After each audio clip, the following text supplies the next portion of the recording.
Hi there. Welcome to Productivi-Tree. I'm Santi Tacoronte, and I'm here to help you succeed and be happier.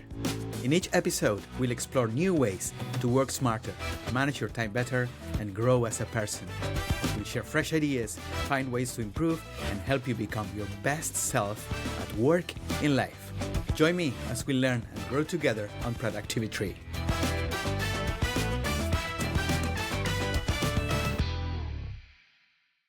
I have assessed over 500 executives on their productivity, and the top 10 all have something in common. They score high across 4 specific vectors: efficiency, effectiveness, ownership, and well-being. When these 4 align, you just don't lead better. You create compounding advantages that separate exceptional leaders from good ones. Take my 5-minute free assessment, and you will see exactly how you compare. Most leaders are shocked by what they discover. Find out where you stand at the link below.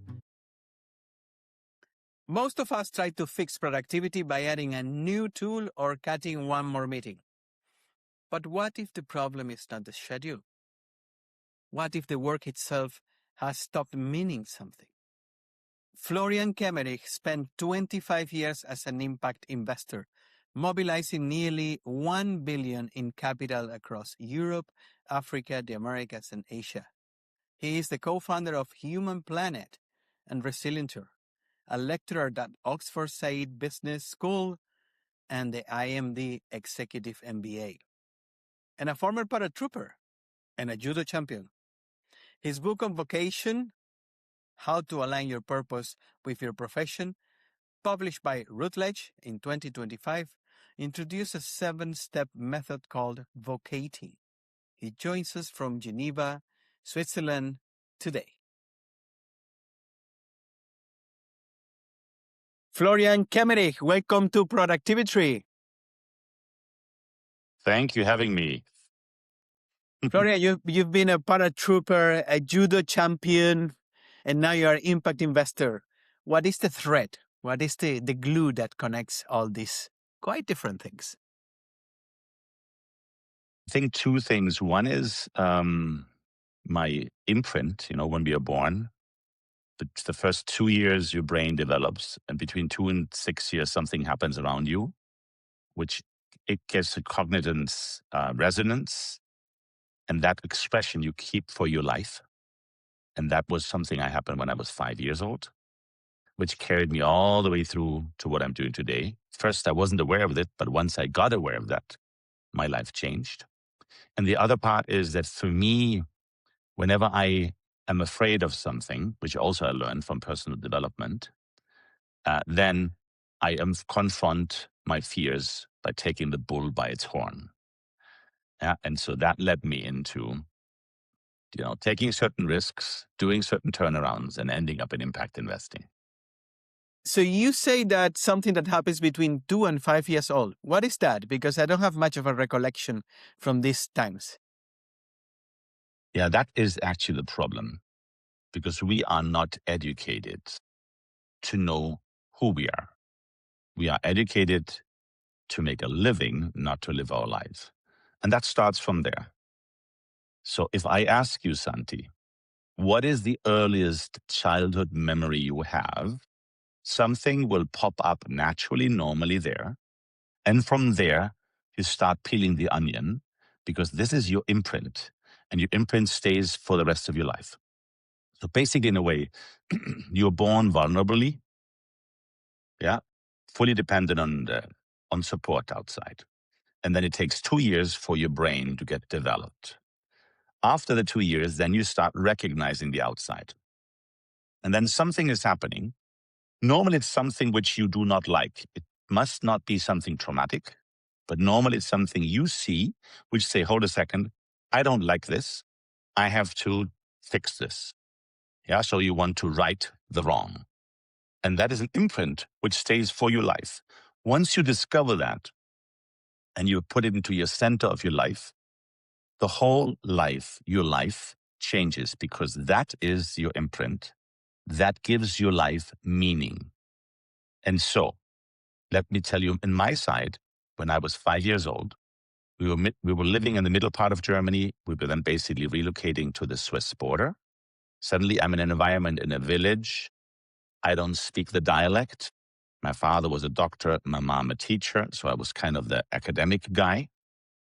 Yeah, compared to all the boys from the farms and from the village. And they basically were bullying me and sometimes beating me. The reaction could have been a trauma. I was scared to death, which I wasn't. I was just asking myself, why do they do this? Why are they so mean to me? Why are they not doing something nice, good for the people? And that stays with me. So if I say what I do today, I call it vocating. I dedicate myself professionally with that purpose at the center, and then the whole skill set I need around. But Santi, it's the exercise I'm doing. It's the work I'm doing, and I've been doing with a lot of people, accomplished people or young people. It doesn't matter. Once you go that. So if I ask you, what is your earliest childhood memory? Something, a picture, a setting, something was happened, and when you start from there, we can unraveling, because that gave your life a meaning. And very often, if you look at your life from a helicopter view, you can actually trace it back. Why are you doing certain things if you are aware? But unfortunately, the society shuts this down, because you need to be strong. You need to make a living. You need to do certain things, because we are born with outside references, not to listen to ourselves.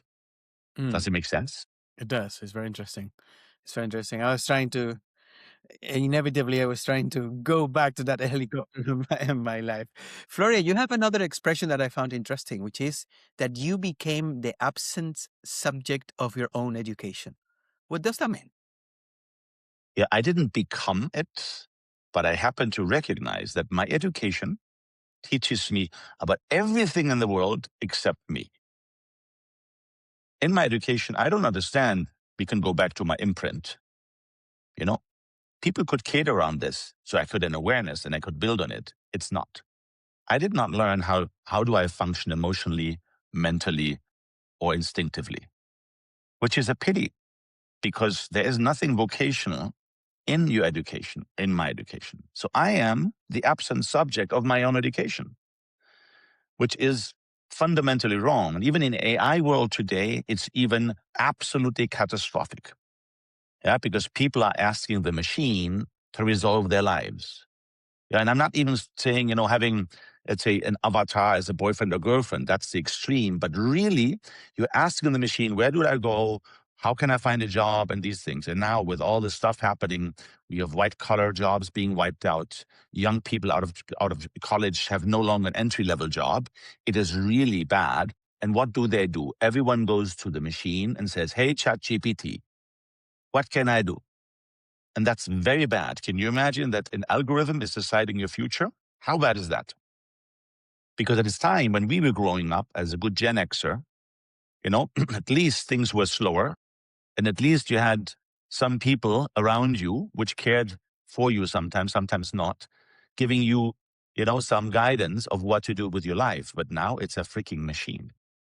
So again, the problem goes, if you know what you want in life, once I discovered my imprint, my purpose, things are very different, because I decide what I want to do, and the and the possibilities narrow down. They're still very vast, but I make a choice in my life for certain things, which comes from me, not from just outside, not opportunistically.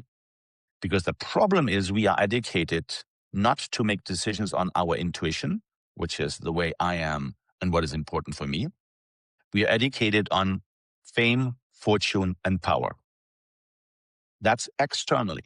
And as long as my ego is fed with fame, fortune, and power, I feel good. But if the wave is over, I fall off a cliff, because fame, fortune, and power is not self-realizing myself, because none of that I take with me.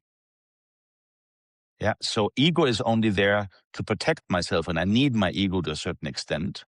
But then I should go back to do the things which really care. And if you ask people at the deathbed, most of them, they say, They have not lived and loved enough because they've been too busy with the hamster wheel, or the rat race. So there's a fine line. But if the hamster wheel is your wheel, it is your purpose, life is very different, because a job is not just a job. It is actually greater than you. So you have much more power, you have more strength. You decide what you want to do. It is you taking a challenge in life, which is very different than you ending up in a situation which I did. That happened to me when I was 33. I had the success my parents wanted me to have, but it wasn't my life. It wasn't my success. It was the success I was supposed to have in society, but it wasn't for me. It was, in front of others. And that's a bad place to be in. And this is why you have a lot of people in the midlife crisis. Because you recognize life has passed. So you've been busy with the hamster wheel, but you ask yourself, what is important for me? What's my purpose? And that's an equation, because we are not, it goes back, we are the absent subject of our own education, because our educational systems only caters around the ego of sustaining life, not living my life. Do you think we are going through an awakening period of humanity, where people is recognizing some of, or many of the things you just said, like, why am I doing this job? Why am I doing these things? Why am I following this guy or this girl? I look at events like the Great Resignation a couple of years ago after COVID, where people said, like, well, I might be actually wasting a big part of my life. Where this is all heading? Do you think the humanity is awakening to something has been, since the Industrial Revolution, the standard? You need to work, you need to make money, you need to fit in the system. It's a great question and a great comment, which I fully adhere to. So if we go back, our current education system comes post-industrial revolution. And the education system was catered for us on a productivity level to cater to the industrial revolution. Which is so far so good, but it sets our purpose aside. And purpose more than you make money and then you do good. And purpose something doing good. Just because you want to do something so you feel better. But it's not at the front and center. So that's why humanity goes down a path where we actually self-destroying us over time. I don't know whether 8 billion people or 10 billion people is sustainable in the world, the way we operate. For us actually to have food, enough water, so it's one of the questions. The other thing is that with the positive thing of COVID was people were forced to slow down, were forced to stay at home, were forced to say, oh, what do I do now? And through that, had the time to reflect. And that was a reflection saying, hey, I'm not doing what I want to do. And you have this great, resignation happening because people saying, I'm not living my life. I'm in a situation where it's not me deciding. So that was one part which helped a certain amount of people to think about what is it actually what I want. So it catered for the first time at scale for people to reflect on an individual purpose. The second thing now is because we are going to another industrial revolution, which is the AI revolution. Now, my mother, she's a historian, and you have these cycles in life. And every 100 years, you have basically an industrial revolution. So you have now, 100 years later, going the next one. And so humanity has to understand how to live with that new reality. So we don't know how it looks. And it's very dangerous because normally after an industrial revolution, you have overheating, you have a lot of people which are not benefiting from that. You have a Great Depression and you have a war afterwards. So let's see where we go, and hopefully is not as brutal as it was, last time. But the situation is now that with AI, knowledge, know-how is no longer an asset. In the past, you were educated to accumulate a know-how, knowledge, which gave you a good position to get a job. This is gone. And if you ask 2 weeks, last week, the CEO of Palantir said only 2 people will survive. That's a survive. 2 people will have success in the AI era, which is neurodivergent people and people with purpose. Because everyone, which had the meaning of I know something and I can translate that into productivity, is gone. Because the knowledge, you have that at any time, it's cheap and faster. It hasn't been as cheap, as fast, and as precise to get information for you to make a decision if you know what you want. So therefore, yes, if, we might end up like in the Matrix movie, which pill do you take? Yeah, it's really a question. It's a massive disruption happening as we speak. And I lived it last year. Last year, we did a management buyout of an impact investing advisory firm, which was not making money. We flipped and we inverted the pyramid by automating all processes.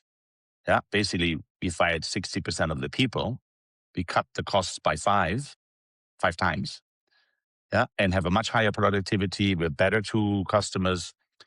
We can cater complexity much, much better with AI. But the way to work with, is very, very different. And that was brutal for people. And when I saw this, I said, holy moly, what will this mean globally? And look what is happening. It's just going everywhere, of white collar jobs being 40% of white collar jobs being wiped out in the next 3 years. And then students accumulate knowledge. You study 5 years, let's say you study law school, so that you understand and have the knowledge, of the legal system, yeah, and everything, which you do no longer need because AI caters to it. So even that makes it obsolete. Why would you spend 5 years of a life? Because in 5 years in AI time is 3 decades in the previous life. So is it the right way we are getting educated? Some people, some studies show that with AI in 5 months, you can learn what you were learning in 5 years in the past. So all of that is changing. But this means also for those people not being aware of your personal input, what makes your life meaningful, you're in a pretty bad spot. And it will lead to a massive mental health problems, burnouts, depressions, suicides. It is just what it is if you don't know. Because we'll end up somewhere because an algorithm tells you that. So this is the part where I'm really concerned. I have 5 kids. They're all Gen Zers. Yeah, and the conversation I have with them is please, please, please find out what you want. Because I'm a parent, I don't know what the imprint is because I wasn't in their shoes. Something has happened. I don't know. Only an individual person can know when you go inside. But if you cater this, let me give you an example. My eldest daughter, she lives in Canada. She's married there. She's 28. Her vocation is caretaking. In a normal way, I would say, hey, you want to study something good, an academic job, you want to get a good position, you want to make good, living and earning, which is just fundamentally wrong because it is not the main driver. The driver for her is to make a living around her purpose. So she tried different things, also teaching, but she's not a teacher. A lot of teachers are teachers because of other reasons than having a purpose, the purpose being teaching. And then eventually you will run also into a lot of mental health problems, which is a big problem of teachers anyway, if it's not your vocation. It's very different if it's your vocation. So my daughter then decided to go into caretaking. She worked, she tried out elderly care in an elderly care home and she loved it. But it was an employee in an organization and sometimes having colleagues around which didn't have her vocation. So then it was not a nice experience for her, not with the people, but amongst the colleagues. So she went out and today is a doula, beginning of life doula, where you accompany a woman, being pregnant and getting a child and then the first months also to go through. And she told me, Daddy, I cannot believe that I'm actually getting paid to do this.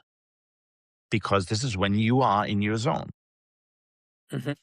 And again, this goes to many jobs. People normally, when they go in financial services, why do they go there? Because they're good in math and they want to earn money. There's no meaning. They don't even care about what the money does, whether the money helps humanity or destroys humanity. Who cares? I want to earn money and I want to have a good life. But there is no meaning. But you can, when you know your imprint, take your imprint and still being in the financial industry or using finances in the way you want. And then life changes. Yeah. So those are the things I want people to be aware of. Yeah, the techniques how to do this, the techniques how to learn about your imprint. Yeah, we actually right now digitalizing also what I've been doing for many people, to help them to align their purpose with their profession. We're now trying to do this in a digital version, in an agentic AI version, yeah, where someone is leveraging AI. It's not what AI tells you to do, because the answer lies in yourself. Mhm. Florian, as a advisor for many founders, successful founders, startups, founders, an investor in 4 continents, what have you seen across investors and founders that is a common pattern between them? Are they all grounded in vocation, or what makes an investor or a founder a great founder? That's a great comment. So what I have observed is a great founder is there's something the founder has found to resolve economically. And the stronger the desire to do this is, the more likely is that the founder will succeed, because you have a lot of founders which try and do not succeed. Yeah. But the common thread is that someone is really adamant about doing something. And that's a great founder. Now, the cause might be, again, 2 different ones. It can be on an intuition and a purpose, or it can be on fame, fortune, and power. Yeah. So I doubt that Steve Jobs had a great purpose. Yeah. He was adamant about doing and succeeding, yeah, with businesses or with an idea, to innovate, to bring into the world. But funny enough, his children did not use the device or technology as he was using. It was the same with Mark Zuckerberg. There's a reason why. Yeah, because the success is financially only. How much people will buy what I create? How much money can I do with what I create? So this is fame, fortune, and power. It's a very different reason. And yes, you have, if you have a great founder, which is very likely, the likelihood is high that the founder builds something which would have very high value in the future and you can earn a lot of money with, you can invest. But it's very different if the founder has a purpose. Now, on the purpose side, be careful. Some people use purpose, again, for fame, fortune, and power. And you have the social entrepreneur saying, this is, I'm doing good. It's all about the person. Then it is purpose being misused because it's not for the sake of others or the greater meaning. At the end, you're nourishing on the wrong side your fantasy of fame, fortune, and power. So again, but you have some of them succeeding, yeah, because they really push for it. They have the stamina, they stick in there, yeah, they make it work. So it also could be a good investment. But then you have the subset of people where the cause is stronger than your ego. And that's very powerful. And very often I have even had founders which were not aware about the purpose they're driving. And it's a great session to have once they discover that, why they do what they do. And then also some people understood that essentially they are a social entrepreneur, but I wouldn't like the stigma, because very often it's about catering. I am the social entrepreneur. I save the world. That which is not the part. But then it's very, very powerful, because once they understand this, you can translate that into your organization. And that's like and that's the next step. If you start, as I call it, to vocate, if you dedicate yourself professionally to your vocation, and you then put it in an organization, it's transformative. Because you get basically egos down if you start people understanding why are they here and if their vocation on the same base. You have empathy going up. You have a cohesion of a greater cause we are delivering to. And the net promoter score goes up. You look at stakeholder value, not shareholder value only. And it was very, very powerful. So in a sense, those are the organizations which have a purpose at its heart. Yes, they create products. Yes, they sell products. But they also by what they're doing is a greater benefit to humanity or to the planet, which makes it very, very powerful. You say that purpose is not found, it's built. How do you build a purpose? Yes, commonly we understand the purpose is something you want to do good and you have it there, And maybe that if you have a purpose, which is a vocation, you put it in a context that I do something good, I help a little my community, I go into a non-for-profit organization, That just as a side part, which is not what I encourage. I encourage people to actually put it at its heart and start to vocate. If you understand that your purpose is something to deliver to the world, it's a contribution you can give, then you're actually building on this. So Santi, I go back to the imprint we were talking about. When you peel your onion and you understand what your imprint is, and this is giving your life a meaning, you can then build that as a next step and create a theory of change.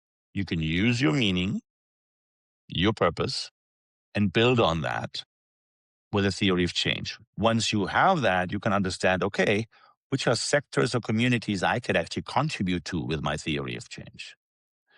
Once you go in there, you can then say, okay, what is my personal, professional, business plan to vocate? And that's why I'm just saying purpose is not just found, purpose is an imprint, and you can build on that. It happened to you, it sparked something, there's an ignition. And from there, you build actually your vehicle, your cause of you contributing to the world. And I can tell you something, if you're in your zone, it is very powerful. And again, you can change the expression of that, over years. It's your decision. You don't owe any explanation to anyone because it's your life, which is very different. If you're on something which is fame, fortune, and power, what you do has a reaction immediately to others. And the others will influence how you do it, whether you do continue it or not, whether you stop or you change. And this is maybe, if you look at social media, maybe the original idea of social media, just for people to exchange with a positive one. But right now, there are no guardrails.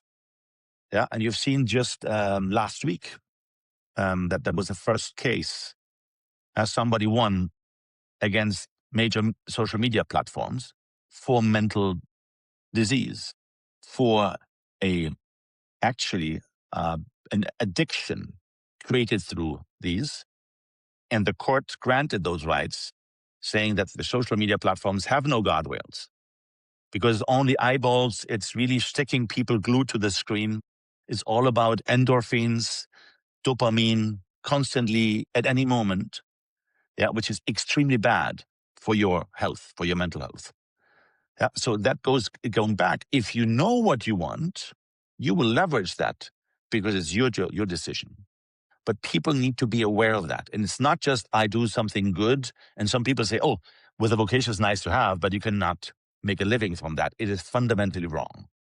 If you look at first what it is and then you translate it, that's why I'm just saying purpose is built because you build on it. It's not just found out of nowhere. You look around and you say, okay, what is purposeful? Maybe I like this, maybe I like that. That's the wrong way to do it. You go back to your imprint and you build on it. Florian, if someone is listening now and is thinking, oh, yes, great, Florian the investor giving advice. I have 2 kids, a mortgage. My expenses are through the roof with the inflation, etc. I just simply can't leave what I'm doing and go and find my vocation. What do you tell to them? Yes. I'm saying, okay, are you the victim of the circumstances around? Or have your decisions subconsciously led you to be in that situation? Because you just followed opportunities in front of you. And what does society tell me? So when I was 33, I had this epiphany. Yeah, I basically was running a company, had a family, the home. And then I found out about my inner child, about my imprint. And then I said, what is this? Because I was in a situation, everything was fine. The company was great. My colleagues was great. I was successful, but I was not living my life. So I decided to change. I tried to go out of my comfort zone. That's where I grow, not just going with the flow, doing the things you want to do. Santi, let me tell me, I'm a father of 5. I just did it again. I'm creating a startup from scratch, an AI tech startup. And yes, people look at me, Florian, why are you doing this? Even my wife is telling me, again? Yes, sorry, again. Yeah. And she has been hugely supportive. I wouldn't be able to do if we were not together. She managed our finance. Yeah. Or sometimes the risk I've been taking on the finance side. But at the end, people might be having a great job right now, have a family, and you have a mortgage and you need to pay your rent. And guess what? AI is coming in and wiping out 500 million white collar jobs. Good jobs for people in the middle class. So you need to be extremely careful. And people say, oh, yeah, I don't know AI. No, not in my case. What I do provides value. AI will not take my job away. I don't know. You have very few people on the top which make a lot of money, which will do very good. But everything below will be in a very bad spot. So you can continue in your situation. Yeah. And then wait what happens outside and do your best. Or you can start saying, okay, what is it, what I want? And by the way, Santi, it's important. I'm not saying that people have to stop what they do. I'm not saying that people have to get out of the job and what they do is wrong. Because very often people have actually a correlation. Let you take my wife. My wife is working in the insurance industry. Her vocation is to protect people. And that starts with us at home. And it goes outside. She's not there because it's financially rewarding. She's not there because it's a financial services, and a lot of people end up in the insurance business because they've been doing something before. But then you start selling insurances and you make good money and then you are there. If you don't have a vocation, it's just another job. But if you have the vocation, she doesn't want to do anything else. We were in Mexico. She was co-owning an insurance broker. We went to Europe. We had the babies. She stopped. Yeah. And in Switzerland, she started from scratch, creating her own insurance broker from scratch. Yeah. Not being Swiss, going through whatever it means. Because the energy, the intrinsic motivation is so high. She wasn't aware of that until, we digged a little bit deeper. But you can see that is an example where she's still doing what she does. It's actually stronger for her now to do this because she understands that she happened to make a choice in an industry, maybe serendipity, which caters to her vocation, which is wonderful because you are doing the right thing. And even though markets changes and situation changes, and COVID's come in and out, disruptions come in and out, you stay in course and you always try to adapt and continue doing what you do. You've taught at Oxford and the very prestigious business school IMD in Lausanne. What do executives resist more when you introduce these concepts in a room? Yes. So I am, from time to time, it's not my living, not my job, but it's a calling for me, that I've happened to work with MBA students. And MBA students are at the crossroads usually because the skill set from an education is high level.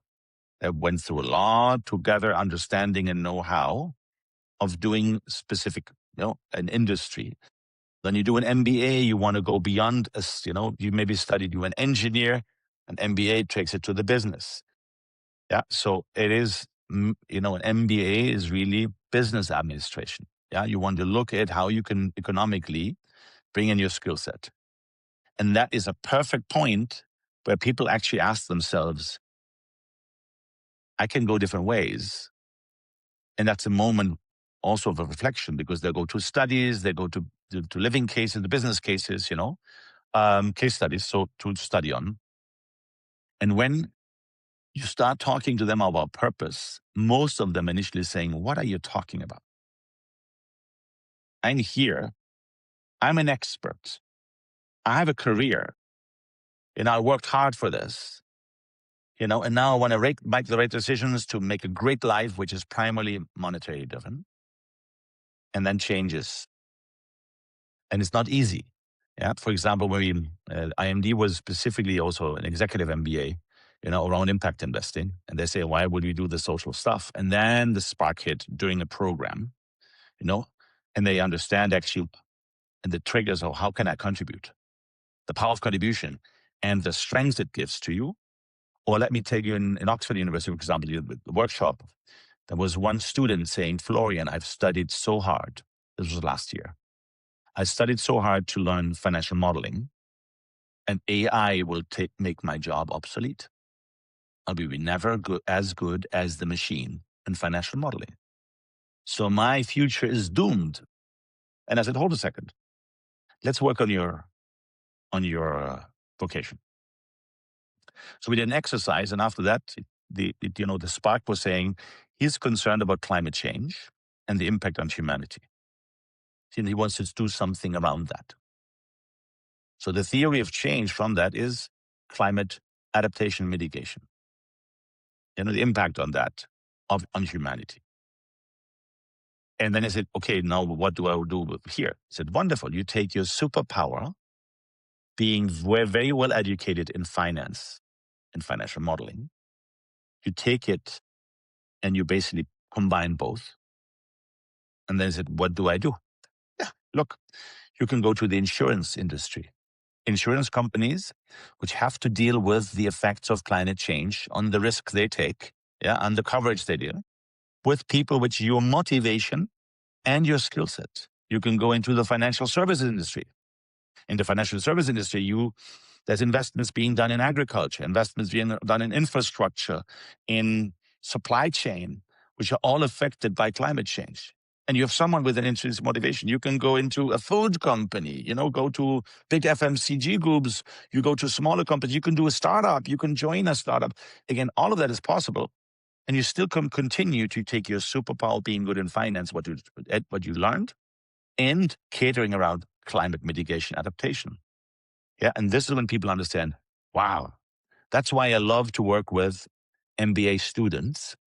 We're actually starting to do a study now here in Switzerland with universities. We do a cohort, to do a study, which is the entry level, as the young generation now is being disrupted, AI disrupted, because the entry level jobs are going away. The exercise you want to do is now on an AI platform is to see if the signal, the imprint, can be discovered over a platform and then translated into income. That's the exercise we're doing, again, with students.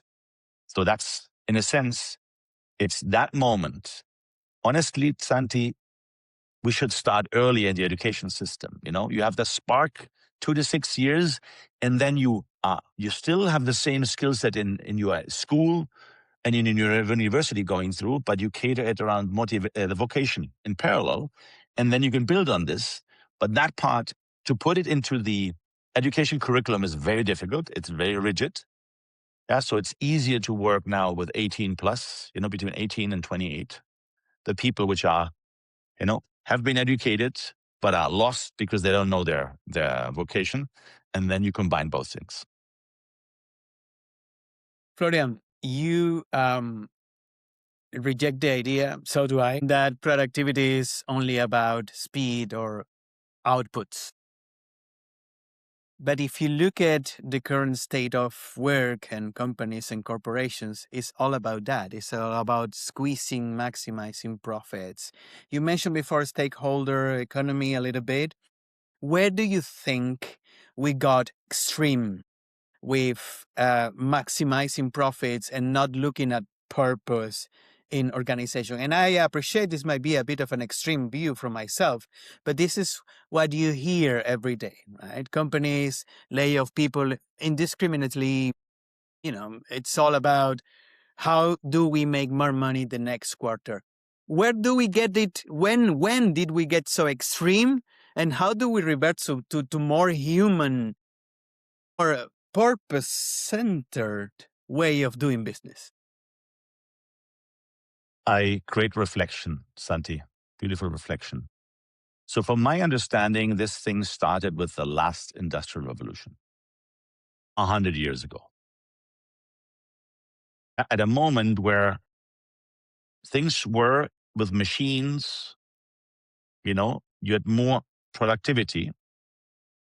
And that's where you started to treat also the problem of worker just being someone, a number, and the machine, and to deliver, and you did more and more. And that is the path where then also the education system was catering around that. What professions are there to cater to the industry, to the industrial revolution? And it was only maximizing profits. And even I studied business administration and marketing. What is economy? Maximize the output with the minimal input. Again, we talk about output, not outcome. There's a big difference between an output and outcome, because an output, can actually destroy the source of, for humanity of wanting to make a living, which is what is happening. So if the growth is only by growing, so we need more people consuming more things, and therefore we can sell more and we can earn more money. This is a vicious circle. And what are now markets like in Japan or in China or in Europe, where it's not more people? People are now focused on, okay, if the people is not growing, we need more productivity. And we have to invent new products to sell them, to make more money. But in a detrimental way, where people do not recognize that our food security is jeopardized. Look at what's happening right now. Strait of Hormuz is shut down, and this goes everywhere. A little bit less in the US, which caused the thing, but it goes everywhere. You have people, vulnerable people, where gasoline price difference is a big one. If you are, on a little motorbike delivering something, and now that gets more and more expensive, and you have an issue because his livelihood is gone. You see how fragile these systems are based on a price. And they're disrupted, can be disrupted by a pandemic, can be disrupted by a war, can be disrupted by geopolitical tensions. All of that is what is happening right now. And this is where awareness of how can we solve things? How can we make sure that my kids and the kids of my kids will have a decent life? And so this is where it's not just a philosophical conversation. It's actually a life or death conversation. If we measure today, how many people are dying today because of a geopolitical conflict and a war happening, it is horrendous. And the longer it takes, the more people will die, physically die out of hunger, going out of livelihood. And I'm not talking dying just because bombs are falling. That's one part, but really because it's a very fragile system. And so this is the part where we need to change. We need to look at an outcome of economic activity, not an output. And yes, for example, maybe a Patagonia model is better than just garment for the sake of garment. We all need garments. Yeah, and maybe there's a way where you can mitigate certain things, by having finance, and you use this finance other way. That's what Patagonia does. Maybe there's a way you can do what Unilever does, where they try to really, really go into the supply chains and these things, and see, okay, yes, we still need to supply food and food security to people, but how can we do this the most sustainable way? Yeah, and not from a jargon of sustainability. I'm just saying for us to sustain life. Yeah, so those are the things. Yes, of course, we need minds and distraction of the minds because it's needed. But how can we do this in a way, where we're not shooting ourselves in the foot? And this is where if this is understood, because an outcome you can tie to a purpose. And that's where you have the self-fulfilling prophecy. Because if you do what you do caters to your purpose, it is just fantastic.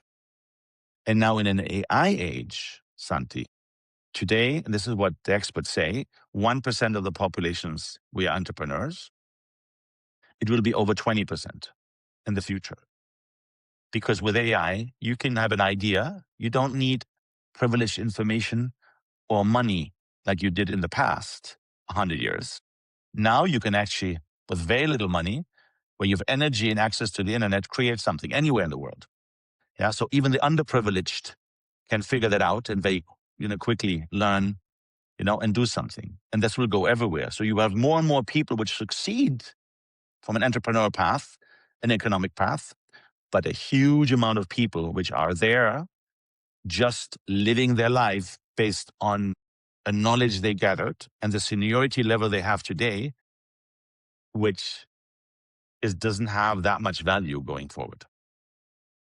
Let me ask you about something you mentioned before, and it's close to your heart. New generations, Generation Z. We have had several episodes about Generation Z here.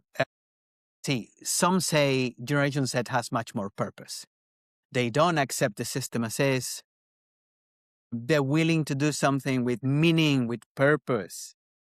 And others say that, well, it's just another young generation. And every young generation, every newer generation behaves like this. They're revolutionary. They want to change things. The blood is boiling. Where do you stand there? Do you think that the new generations will be more conscious about the planet, our life, our fulfillment, and our purpose? So I don't think that a generation is born with something. Yeah. But a generation happens to be born in certain circumstances. I believe more that the zillennials were more conscious in looking at, because they had more information with the device, what's happening in the world, and that magnified for you to say, hold a second, we need to do something, which in the past we didn't have. Now, if you go from Generation Z to actually Generation Alpha, Gen Alpha is not concerned that much because now the pendulum is swinging back. Purpose is bad. Don't think too much. Look at technology, look at the living, we're all concerned about. So based on these concerns, because again, it goes back to the imprint. We're born 2 to 6 years, something happens in the environment, in the families, in the economy, what happens, and that sticks and creates an imprint, and we carry that imprint forward. So therefore, it is a reaction of a generation in the world they're living. Yeah, that's basically gives that imprint for that generation to do something about some certain things. We all have naturally, when we're born, with the imprint, we want to contribute to the world, not for our ego, because we believe, something has to be fixed, and the desire to make to make a meaning in the life, to make a difference in the world, that comes from there. But again, this goes along with what happens in the world, what you're exposed to, and how things are navigating. So therefore, yes, I have 5 Gen Zers. Yeah. They go from zillennials to, tail end of Gen Zers into Gen Alpha, because they're basically between 17 and 28. So this is the spread, which is you're in the tail end of millennials and the beginning of Gen Alpha. So you have that. My elder kids have more, they're concerned more about things happening in the world. The younger kids are more about, I need to make sure how to sustain life, how to make a living, and maybe more entrepreneurial path and I do certain things. So I see also within the spread of my kids always different connotations and notions because of the world they were, entering in. So in a sense, it is a reaction. And you see that also with students. Students react to what is happening in the world, whether this is the generation of 1969. I was born there, but my parents were all about it, at this time, peace and love and whatever, because it was the Vietnam War and things happening. Those are the things where it's an expression and a student usually comes out and wants to make a change. That's for sure. I'm out there. Now I have a job and I want to make a difference.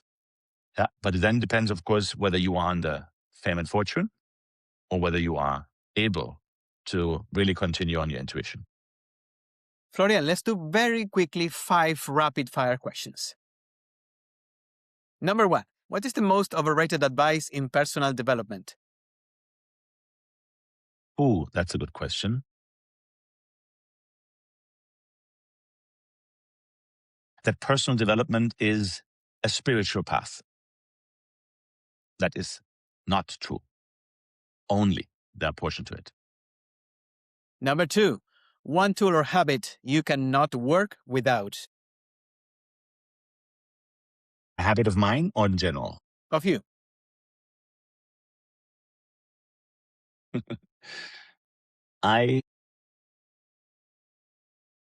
The adverse emotion I have, and I learned that in the personal development path in the past, is fear. So I need to address, cater around, and work with my fear every single day. Number 3, is most coaching just expensive confusion? Coaching can be very powerful and helpful because it might be, if it's well done, a mirror. Because at the end, it's you. It's not someone telling you what to do. If someone is telling you what to do, again, it's you decide itself for you what you want to do for you. Yeah. And that's where comes the confusion. And this is also where and then you have another problem is human bias. I might be your coach and I want to coach you, but I'd be wary of my own human bias because it will influence the message I'm giving. Number 4, you are a musician, a judo champion, father of 5, and an investor. Which one taught you the most about productivity? Initially, judo. Yes, because it's about you react, versus another. Yeah. And psychology, and use everything, use all your senses to win. That's talking productivity. Yeah. Now, if it goes to connectivity, which is with me, which is the second path, it is much more music. I don't play music necessarily for others. I play music for me because I connect with myself. And number 5, finish the sentence. Vocation without action is just dreaming and not doing anything with it. Florian, let's wrap this up. Where can people know more about you or get in touch with you and learn all the good things and purposeful things that they are doing every day? So you can reach out to me directly on my homepage, which is on-vocation.com. Yeah.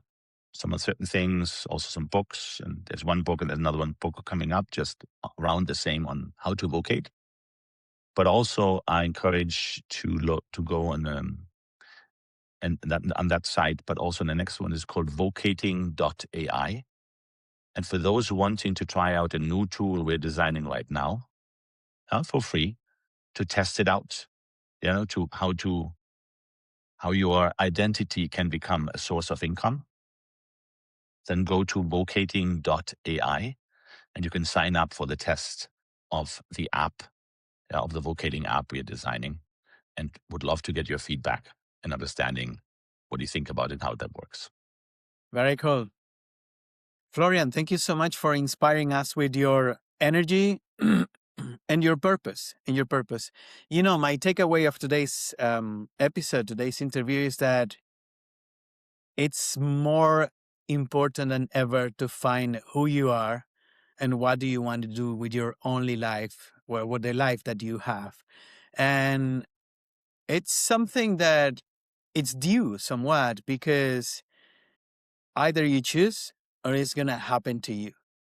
So it's the moment now. And I loved your part about not leaving everything that you're doing immediately, but dedicate some time and some energy to think about what you really want to do with your life and what's your purpose in life is.